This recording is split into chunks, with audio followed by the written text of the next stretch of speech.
Good evening, কেমন আছো তোমরা সবাই? আশা করি ভালোই আছো। তবে এখন ভয়েসটা দিচ্ছি সন্ধেবেলা, তবে এই ভিডিওটা 11ই জুলাই শুক্রবার সকালের ভিডিও।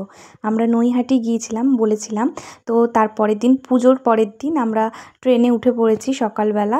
এখন 8টার সময় উঠেছি, তো অনেকটা দূর বাগনান থেকে নৈহাটি, মোটামুটি প্রায় 180 কিলোমিটারের মতো। তো যাই হোক, তো দুটো ট্রেন, দুটো বাস চেঞ্জ করতে হয়।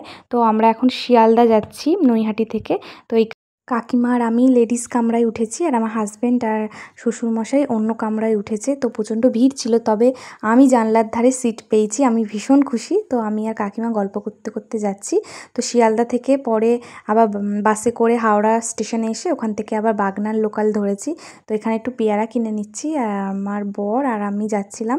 তো প্রচণ্ড দূর, কেমন শরীর টরীর খারাপ করছিল। যাই হোক, এখানে একটা পেয়ারা কিনে নিলাম আর একটা জল। তো আমরা এখানে বসে আছি, তো আমরা মানে মজা করছি, হাসছি, ওকে বলছি একটু ভিডিও করছি, একটু হাসো, কথা বলো। তো কিছুতেই হাসবে না আর কথা বলবে না। তো যাই হোক, ও খুব একটা ফোনে ভিডিও করা, ফটো তোলা পছন্দ করে না। তো যেটুকু না করলেই নয়, তো করছিলাম। ও বলছে তুমি কি করছো তখন থেকে? আমি বলছি ভিডিও করছি, তুমি একটু হেসে দাও, তাহলে আমি ভিডিও আর করবো না। তো যাই হোক, ও কিছুতেই হাসবে না, তার মানে হয়তো ও চাইছিল যে ও ভিডিও করি। তো যাই হোক, মজা করলাম। তো এখানে বসে ভাবছি যে ও কখন আমার দিকে তাকাবে, ভিডিও করব। তো এইখানে কথা বলতে বলতে হঠাৎ দুজনের মানে ঝগড়া শুরু হয়ে গেল। মানে আমরা যেখানেই থাকি মোটামুটি ঝগড়া, রাগ, অভিমান সব শুরু হয়ে গেল।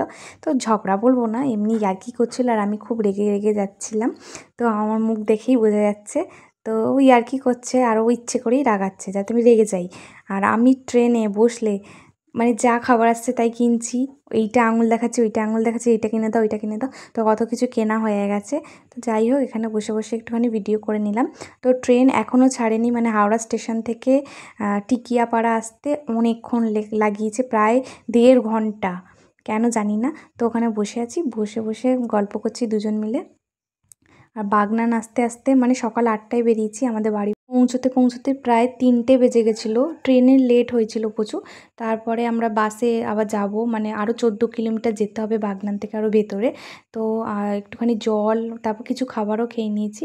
আর শিয়ালদা স্টেশনে নেমে আমরা আলুর পরোটা, ঘুগনি এইসব খাওয়া হয়েছিল। তো পেট মোটামুটি ভর্তি আছে, তাই বেশি দুপুর হলেও খিদে পাবে না। তো আমার শাশুড়ি রান্না করে রাখবে। তো বাড়িতে গিয়েও খাওয়া দাওয়া করবো। তো অনেক ধরনের রান্না করা হয়েছিল, সেগুলোর ভিডিও আর করতে ইচ্ছে করছিল না, কারণ এত দূর জার্নি করে এসেছি। তো তাও বলে দিচ্ছি যে ডাল হয়েছিল, মুসুরির ডাল, ডিম সেদ্ধ, ঝিঙে ভাজা, পটল ভাজা, চিচিঙ্গে ভাজা, আলু ভাজা, মানে সব ভাজার ওপর দিয়ে। তো এইখানে একটা ম্যাঙ্গো ফুটি কেনা হয়েছিল, তো সেইটা একটু ভিডিওতে দেখাচ্ছি। আর কি করব, প্রচণ্ড গরম, একটু ঠান্ডা কিছু না খেলে হয়। তো এটা খেয়ে নিলাম। তারপরে আর এসে ভিডিও করিনি, একেবারে সন্ধেবেলা রান্না করছিলাম সেই ভিডিওই শেয়ার করেছি।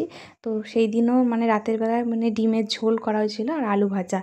আর কি করেছিলাম ঠিক মনে নেই, তাও মনে হচ্ছে ডিমের ঝোল আর আলু ভাজাই করেছিলাম, আর কিছু করা হয়নি।